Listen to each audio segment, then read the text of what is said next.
Welcome to Rainy Day Rabbit Holes, where we take the history of the West off the rails. If you like your history unhinged, you are in the right place. I'm Shay. And I'm Jody. Let's fall down the rabbit hole.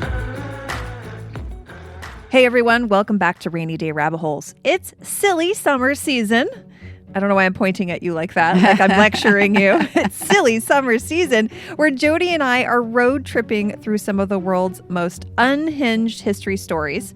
And today I bring you a tale of terror. Terror? That doesn't sound silly. A moment of unimaginable chaos. Chaos. Okay, so it's silly summer with Rainy Day Rabbit Holes is a whole different vibe. Sure.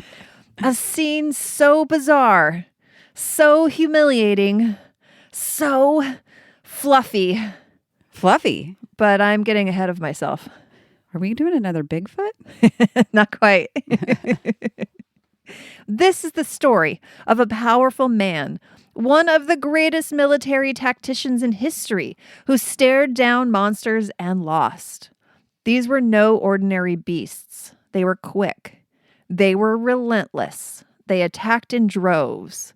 And when they came, not even the Emperor of the French could stand his ground. Ooh, this is international. Yes, that's what silly summer season is we're road tripping wherever we want. Ever we want. Okay, I like it. Exactly. So here we go. Settle in. So let's set the scene. The year is 1807, and Europe is a chaotic chessboard of power and ambition. At the center stands Napoleon Bonaparte, not just a general, not just a ruler, but a force of nature. He's fresh off a string of conquests. Italy, Egypt, Austria, Prussia, nations crumble before him. Monarchs tremble. His very name is a brand of fear and awe. He reshapes governments like they're clay. His portraits are practically propaganda posters for greatness. And now, Napoleon Bonaparte has just wrapped up the Treaty of Tilsit. He's riding high on a string of military victories. Europe is at his feet, and he's in the mood to celebrate. But not with a simple glass of wine or a diplomatic ball. No, Napoleon wants a hunt, something primal, something dignified, something that screams, I am the apex predator. And this isn't humans he's going after, because wasn't that his typical? Right. He's moving on from humans. They are the most dangerous game. They are. He instructs his chief of staff, Alexandre Berthier, to put together a hunting expedition worthy of the emperor. Now, Berthier wasn't just, and I think I'm saying that right. Does it sound French? Yeah. Berthier. It's Berthier. Oh, maybe that's Do you think it's Berthier? Berthier. Okay, we're going to say Berthier. Now, Berthier wasn't just some glorified secretary. He was Napoleon's organizational brain, meticulous, disciplined, and fiercely loyal. If Napoleon was the sword, Berthier was the scabbard. And this hunt, it was a golden opportunity to impress the boss. Not only did Berthier want to curry favor with the emperor, but the hunt would also take place on his estate. That's right. This wasn't just some state-owned forest. Berthier was hosting this grand spectacle on his personal hunting park. His land, his name, his reputation. This had to be perfect. So he arranges the whole affair. The guest list stacked with dignitaries, elegant carriages, polished firearms, carefully positioned beaters, and of course, the pièce de résistance. Did that sound French? Yeah, I like that. The game. I feel like there's been a movie made about this. No? Well, that was, I think, was that the one where Rutger Hauer and, I can't remember the other guy, hunted down Ice-T? Oh, yes. Do you remember that? I think it was called The Most Dangerous Game, maybe? They would bring homeless people to their private island and then hunt them for sport. No, I don't remember that one. I think I'm thinking of something else. Oh, okay. Sounds like something that somebody would do now, right? I know. That's why the sigh. I'm like, oh, that's not really imaginary anymore. Right. I feel like that's next step. I mean, we already had a private island for exploiting young women. Anyway. We digress. We digress. And this is a lighthearted story. Yeah, We're so not don't going get there. Don't get there. Okay. Now, here's where things start to go sideways. Because instead of wild, cunning prey worthy of a military god, Berthier sources tame animals, farm-raised, docile, innocent-looking. But what no one realized, not yet, was that beneath those twitching noses and round eyes lay the hearts of 1,000 tiny, ravening beasts. What? Is it fleas? Nope. But really burying the lead here. So the day arrives. Napoleon, his officers, and the whole royal entourage have a splendid breakfast, then gather on the hunting grounds. The carriages roll up, the dogs bark, the guns are ready, the cages are lined up. The signal is given, the cages are opened, and then everything falls apart. And instead of darting away into the bushes, these fluffy little beasts turn towards the hunter. At first, everyone laughs. I mean, it's funny, right? Oh, look, there's 1,000 fluffy little bunnies coming to say hello. Probably, yes. They are so friendly and just can't wait to meet you. Yeah. But the laughs fade quickly as the first wave arrives, then the second, then the third. Imagine 1,000 rabbits stampeding towards you. Little feet pounding in the grass, little noses twitching, little teeth bared. They swarm the soldiers. Little teeth bared. I've never even seen this on a bunny. Well, I mean, I'm taking artistic liberty with that. Got you. I don't know. I wasn't there. You can see how into the story I am. What? They swarm the officers. They swarm Napoleon. Sidebar, we did raise rabbits when I was little, and their teeth just continue to grow. Yeah. They have to be like worn down. Like beavers. Yeah. I'm picturing did they hold like a conference the night before? They knew this was coming. I'm thinking totally international war planning, and they all got together, some leaders, and then they put together their... No, this guy just because they would organize hunts all the time. No, I mean the bunnies. Oh, okay. They knew this was coming, and so they got together and planned their defense, and it was an offense. Well, there is a reason for this. Okay. Napoleon tries to shoo them away with his riding crop, but the bunnies are undeterred. I'm picturing thousands of bunnies, and he's using the riding crop. Right. They climb up his boots. They leap onto his coat. They get tangled in his clothes. They are everywhere. Chaos erupts. The mighty imperial officers are shrieking, tripping over each other. Hats go flying. Dogs start barking and running in circles. Horses rear up and nearly throw their riders. It's mayhem. And Napoleon, he turns taco. Oh. Napoleon flees. Naco. There you go. It's not just delicious sounding, though. He runs to his carriage, but the rabbits, bless their determined little hearts, chase him. They swarm the carriage wheels. They jump onto the carriage steps. Some accounts say they even got inside. Now, let me inside just... the carriage? Yes. Mm-hmm. Not inside of Napoleon Bonaparte. Well, they had their teeth out. I had to know. I don't know. Did they go up the back end of his pants? They could. Have a Richard Gere moment. Sorry. You have to be of a certain age to understand what that means. It's much bigger than the gerbil. That's true. Poor Richard Gere. I know, right? Getting chased with that terrible It's like river. literally even me, the first thing I think of when I hear his name. Yes. And then it's Officer and a Gentleman. I think of Pretty Woman. Yeah, that's our age difference.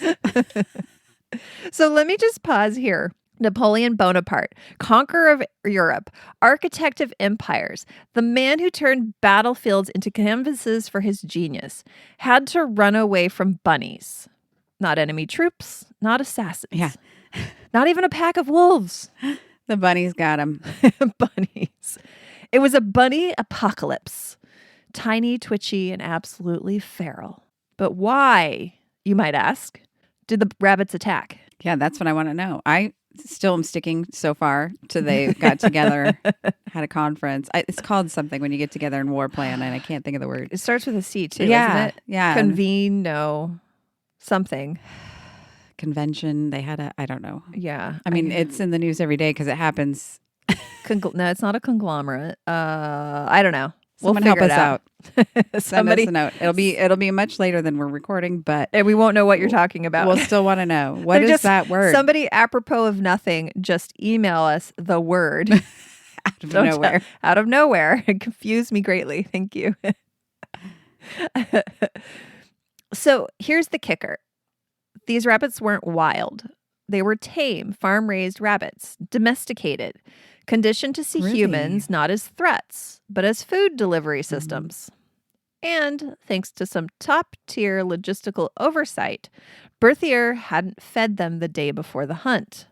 So when the cages opened, the bunnies didn't flee. They charged straight towards the nearest source of snacks, which happened to be Napoleon and his officers. Oh, my goodness. Now, about the source of this story. It's slippery. No official military reports mention it, obviously. I was going to say. Yeah, Napoleon's not going to allow that in the history books, right? And most of what we know traces back to a manuscript published by the daughter of General Paul Thiebault. So it's Thiebault. Thiebault? It's so funny to me that we use so much technology to help us write these stories, and both of us get to the story and then we're like, we don't know how to pronounce it. We couldn't look that up and prepare. No. I thought about Neither it. of us. In fact, I'm never going to do it because I think it's part of our shtick now. It's just mispronouncing everything. We have all this information and don't know how to say it. Every episode. General Paul, I'm going to say Thiebault. Okay, I like it. I don't know. A general in Napoleon's ranks. The kicker. Thiebault had... I'll just say the T too. Thiebault had a long-standing, very personal grudge against Berthier, the guy who arranged the hunt. Their rivalry was the stuff of drama.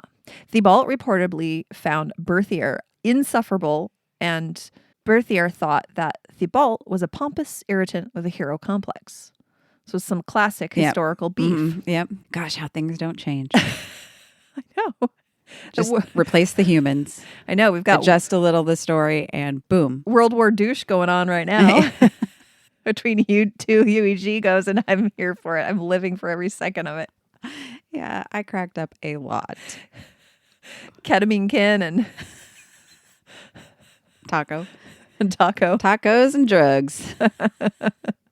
It's a party. I always like a little ketamine on my tacos.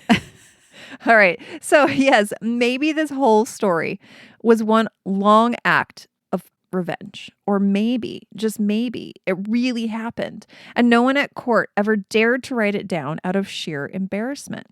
But you know what? Here at Rainy Day Rabbit Holes, we're not in the business of ruining a perfectly ridiculous story with fact-checking. If there's even a whisper of truth to this, it belongs on our podcast. Yes, with the caveat of, we don't know really. Right. There's no actual sources. So the next time someone talks about Napoleon's legendary strength, his unmatched mind, his empire-spanning ambition, just remember, he once lost a battle to a swarm of hungry rabbits. So let that be your comfort. Okay, so I feel like since there was a beef, Berthier knew this would happen. He made it happen in a way that they would scurry away in shame and unmanliness and just be so insulting and defeating to them and embarrassing. Well, no, Berthier didn't have a beef with Napoleon. But why would he do that to this guy he's trying to impress? He's trying to impress Napoleon. Got it. Who was he beefing with? One of Napoleon's generals. Right. I don't know if that general was So does that make there. the general look bad then? Because if the general set this up... No, it wasn't the general that set it up. Oh, never mind then. Yeah. I totally missed it. So Theobald was one of Napoleon's generals. Mm-hmm. Berthier is, hold on, let me back up. Who was he? He was his chief of staff. Got it. Never mind. So I've mixed them all up Chief of now. staff set up the hunt. And then Theobald was just one of his generals. I don't know if he was there or not. Got it. So they're saying that Theobald made this up about Berthier because he didn't like Berthier. Gotcha. Okay. And it's embarrassing the story's to him. made up. Yes. Okay, got it. So, anyway, anyway. That's one way to do it. Yeah.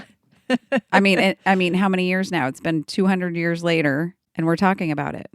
Yeah, though there's... How embarrassing. People are saying that there's just not a lot of support for the story. So the manuscript was published 90 years after the alleged incident. Mm. And that's the only, that's the first recorded incident that they could find about it. So, anyway. All right. Well, that's it for this episode of Rainy Day Rabbit Holes. Thanks for hopping along with me on this very silly journey through history. It was fun. Now I'm scared of rabbits. Just kidding. I have so many in my yard. Tons. Now I'm going to picture them swarming you, climbing up Now your I clothes. know never to feed them. Oh no.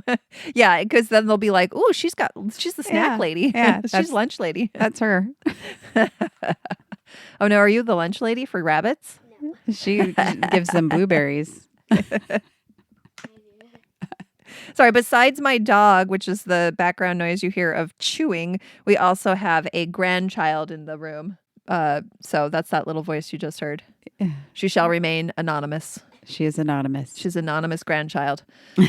All right, guys. Well, thank you so much. We will continue next week with another episode, either another episode from our silly summer season or an episode from one of the amazing podcasts in our Umbrella Podcast Collective. We're highlighting our pod friends this summer as we take a little kind of mini break. So that's why we're doing shorter episodes, just some things that are fun and light and don't require a ton of work.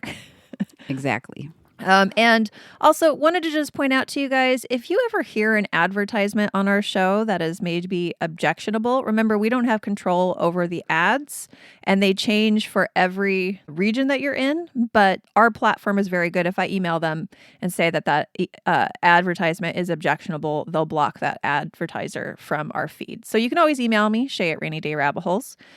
And if we were to maybe get 5 new patrons this summer, I would also consider putting all the advertisements at the end, and then you don't even really have to hear them. So if you want to sign up, if we can get 5 new Patreon supporters by September, I will take all the ads out of the beginning and middle of the episodes. What do you think about that, Jody? That sounds great to me. I hate ads. I know. I mean, now that I'm a podcaster, I like ads, but as a listener... We like ads because I'm it's a some patron money. I'm a patron for other podcasts. Yes. So we can get 5 new Patreon supporters by the end of the summer.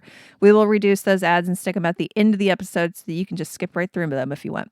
So if you want to sign up to help support us, you also get perks. You get ad-free episodes a day early, plus our monthly bonus episodes.